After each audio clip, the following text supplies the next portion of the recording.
of the best, illest, most popping entertainment commentary ever. The report card and complete because my name's Sab. If you've not hit notifications so we can breathe this honey together, let's get into it. Here we go. The report card, brewing entertainment honey.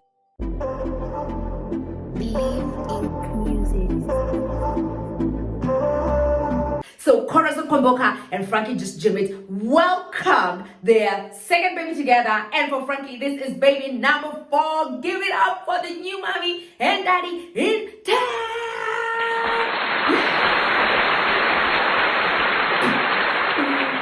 Boom.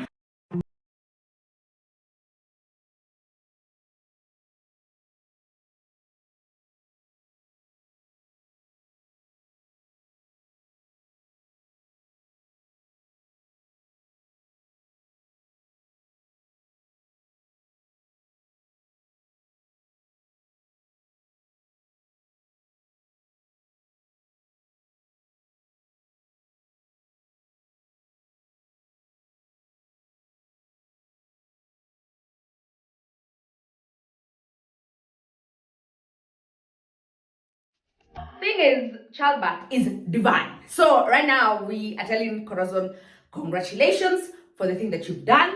And you know what? Now maybe we can say Frankie has a new feeling because he's been welcoming baby boys since Maureen YT days. Then his first son with Corazon Komboka was a boy. Now is a little girl. Is a little sissy for the boys, the 3 boys. Now they've balanced that equation. Now, guys, listen, the year is ending. We are just calling on Corazon and Maureen White's.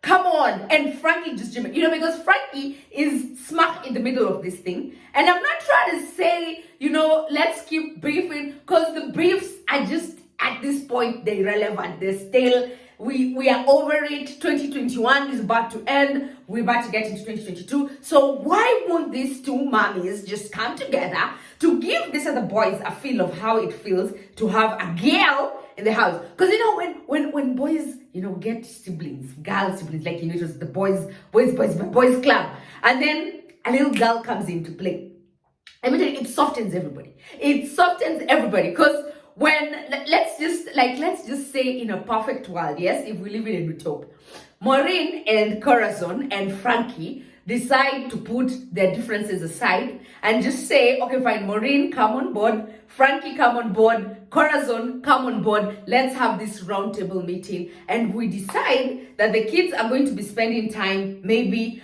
over at Maureen Waititu's house this weekend. And then next weekend, the kids are going to be spending time over at Corazon Komboka's house. And then Frankie decides who he wants to spend time with. So if the kids are there, ensure that you've sent help, ensure that, so that they can just bond. Because at this particular juncture, it is pointless for us to keep saying, oh, Corazon, I don't know, baby, Mama is competing with Maureen. This is so pointless. Let's just, should have even just boiled soup. Maureen been like, the first one. The older mama should have just taken some soup to Corazon, when she's still in hospital, and some flowers, and maybe I don't know what else, and some diapers, and just, just like, can you guys imagine? Can you imagine?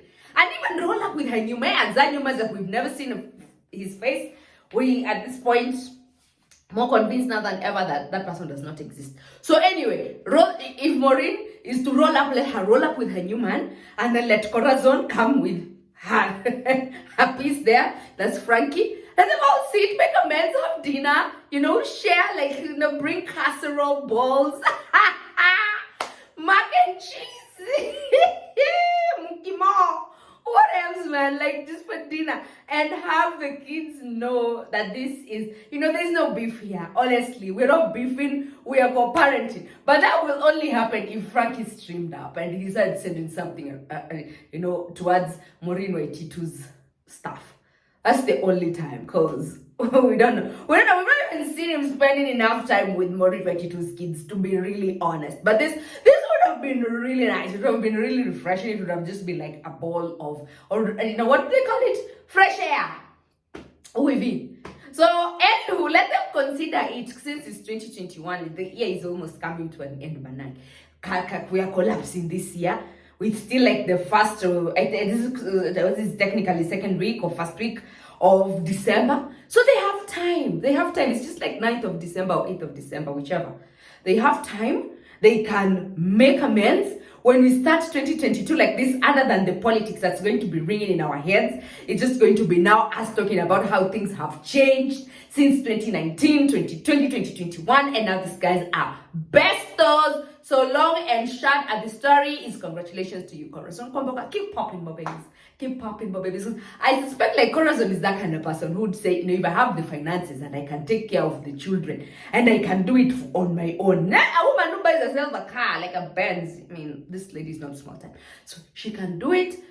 So anywho, that is my 2 cents. I don't know if any of you has time to agree with what I'm saying. If you agree, put just post comment down below and subscribe if you've not yet subscribed. So yes, Chimano of SautiSol's, who has now come out. I think all of these guys have been doing their like individual projects, but we will still know them primarily as SautiSol's. So Chimano from SautiSol's finally came out and he waved his flag up high and said, I am part of the LGBTQI community.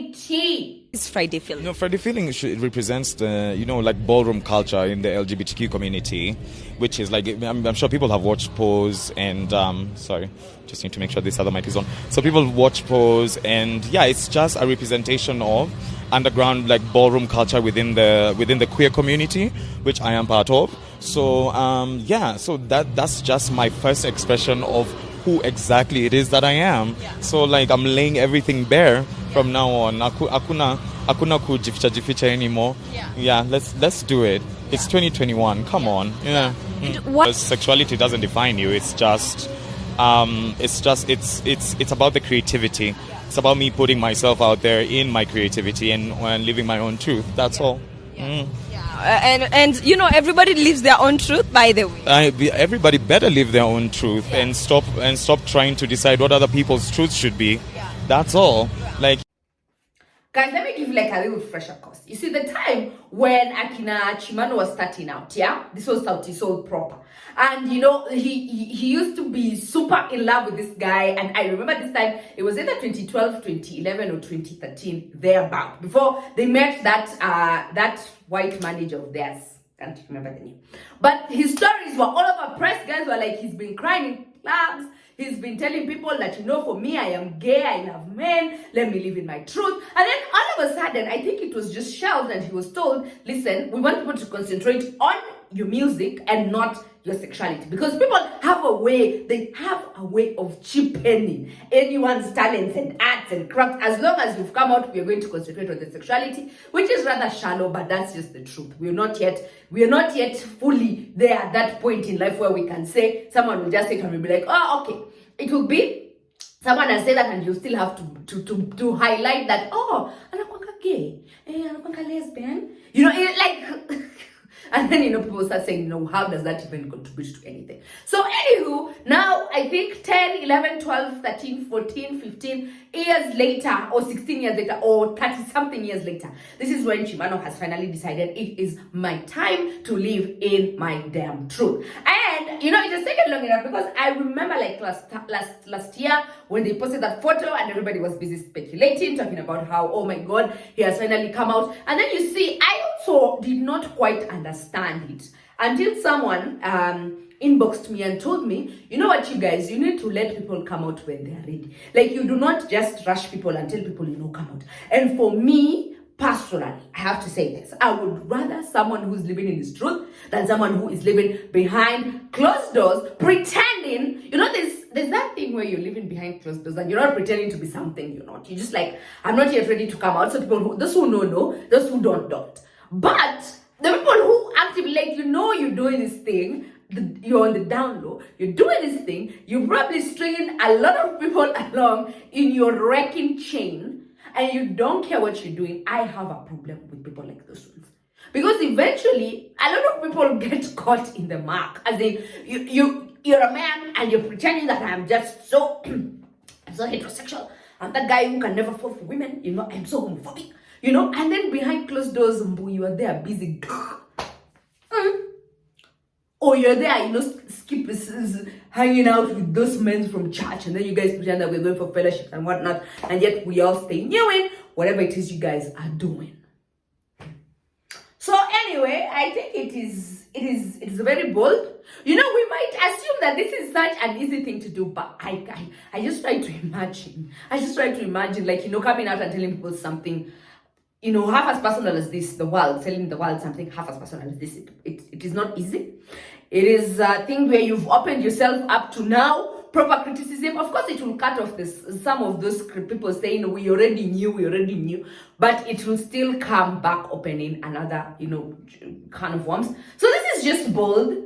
And as I'm saying, I would rather someone who lives in their truth than someone who does not actively live in their truth, point blank, period. So yes, subscribe if you've not, hit notification, make sure that you follow us on Instagram, and let's breathe this hand in together. So thanks so much for watching. Like, share, comment, do whatever you gotta do. Just keep up with the podcast. I will see you again in the next brew. Bye.